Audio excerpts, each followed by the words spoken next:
پیسہ ہی چاہیے تو اس درخت کے نیچے کھودو، میں نے اپنے بڑوں سے سنا ہے یہاں پرانا خزانہ دفن ہے۔ یہ کہہ کر گاؤں کی طرف جو بادشاہ کو دیتا ہے، یہ کہہ کر وہ گاؤں کی طرف جو بادشاہ کو دیتا ہے مجھے بھی دے گا کی رٹ لگاتا ہوا چلا گیا، یعنی گاؤں کی طرف وہ چلا گیا یہ کہتے ہوئے کہ جو بادشاہ کو دیتا ہے وہ مجھے بھی دے گا۔ ڈاکوؤں نے بڑی محنت کے بعد زمین کھودی تو وہاں سچ مچ 2 برتن نکلے، لیکن ان برتنوں میں سانپ اور بچھو بھرے ہوئے تھے۔ ڈاکوؤں کو یہ دیکھ کر بہت غصہ آیا اور وہ برتن اٹھا کر گاؤں کی طرف چل پڑے۔ اچھا، ان برتنوں میں سے کیا نکلا؟ بچھو اور سانپ نکلے، ٹھیک ہے، وہ بھرے ہوئے تھے۔ ان میں بہت غصہ آیا اور وہ برتن اٹھا کر گاؤں کی طرف چل پڑے۔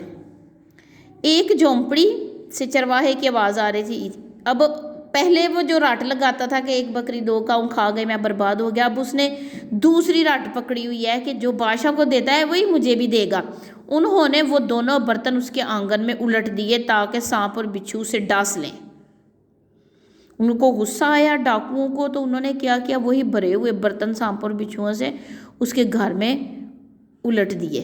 جیسے ہی برتن گرے تو ان میں سے سونے کی اشرفیاں نکلنے لگی۔ اس آواز پر اڑوس پڑوس یعنی ارد گرد کے لوگ جاگ گئے۔ لوگوں کو دیکھ کر ڈاکو سر پر پاؤں رکھ کر بھاگ نکلے۔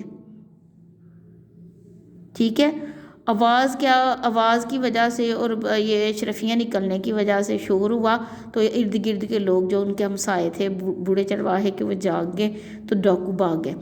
چرواہے نے دولت دیکھ کر نعرہ لگایا، اللہ تو سچا ہے، تو نے بادشاہ کو دیا اور مجھے بھی۔ اگلی صبح بادشاہ کے ملازم بھی گاؤں پہنچ گئے اور چرواہے کو شاہی دربار میں لے گئے۔ چرواہے یعنی بادشاہ نے اس کی تلاش کے لیے اپنے ملازموں کو بھیجا تو انہوں نے اس کو تلاش کر لیا، اس بوڑھے کو، اور اس کو دربار میں لے گئے۔ چرواہے نے بادشاہ کو برا واقعہ سنانے کے بعد یہ کہہ کر انعام لینے سے انکار کر دیا کہ جب آپ بھی ہاتھ پھیلا کر اسی سے مانگتے ہیں جو سب کا داتا ہے تو پھر میں بھی کیوں نہ اسی سے مانگوں۔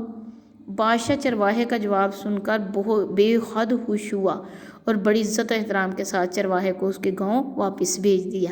اور آخر میں کیا ہوا کہ بادشاہ نے، وہ بوڑھے آدمی نے انعام لینے سے انکار کر دیا۔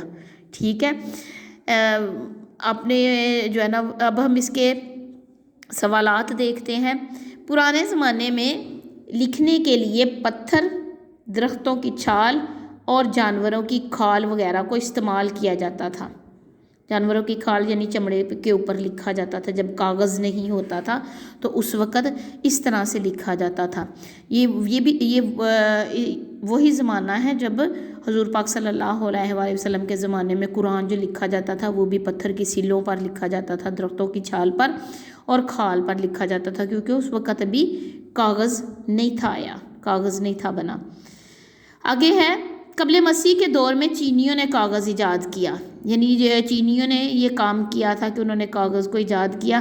موجودہ دور میں جو کاغذ ہے مختلف طریقوں سے استعمال کیا جاتا ہے، مثلاً اخبارات ہیں، رسالے ہیں، کتابیں ہیں، ٹیشو پیپر ہیں، پیجز ہیں، کمپیوٹر پیجز ہیں، اس طرح جو سارے صفحات ہیں، یہ کاپیاں، کتابیں، یہ وہ سارا کچھ ہے کاغذ کی بنی ہوئی چیزیں، یہ سارا چینیوں نے ایجاد کیا تھا۔ ٹھیک ہے، بہت مزے کی کہانی تھی، بہت اچھی کہانی تھی۔ اب جو ہے نا یہ ایک لوک کہانی ہے، تو آپ کو پتہ ہونا چاہیے کہ لوک کہانی کیا ہوتی ہے، کہ جس میں جو اپنے آباء و اجداد سے جو ہے نا وہ سنائی جاتی ہے اور اس میں کوئی نہ کوئی اخلاقی سبق بھی ہوتا ہے۔ تو اس کہانی میں اخلاقی سبق آپ نے سوچنا ہے کہ کیا تھا۔ ٹھیک ہے، اگر آپ کو پڑھنے میں زیادہ تجسس تھا تو ہو سکتا ہے آپ نے یہ کہانی کل ہی مکمل پڑھ لی ہو کہ آگے کیا ہوتا ہے۔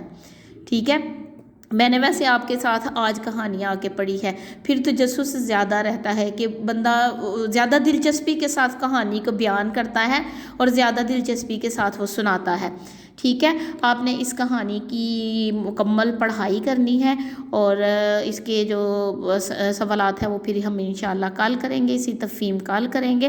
آپ نے اس کی مکمل پڑھائی کرنی ہے اور اخلاقی سبق جو میں نے جو ہے نا وہ مجھے سمجھ میں آیا ہے وہ یہ ہے کہ انسان چاہے امیر ہو چاہے غریب ہو، سب کو دینے والا، رزق دینے والا، سب کی دعائیں قبول کرنے والا، سب کو شفا دینے والا، سب کو بیماریوں سے محفوظ کرنے والا صرف اللہ تعالیٰ کی ذات ہے۔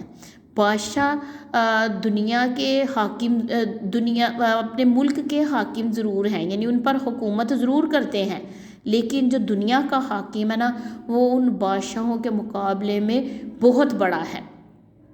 یہ ایک قسم کے انسان جو ہے نا اس دنیا پر ایک خلیفہ ہے، ایک نائب ہے اللہ تعالیٰ کا۔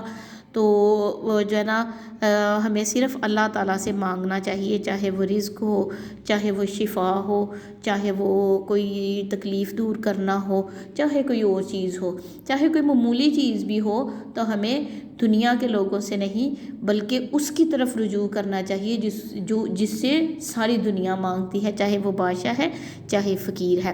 آپ نے اس کی اچھی طرح سے پڑھائی کرنی ہے، اور اس کے متعلق جو ہے نا وہ پھر سوالات ہم انشاءاللہ کل کریں گے۔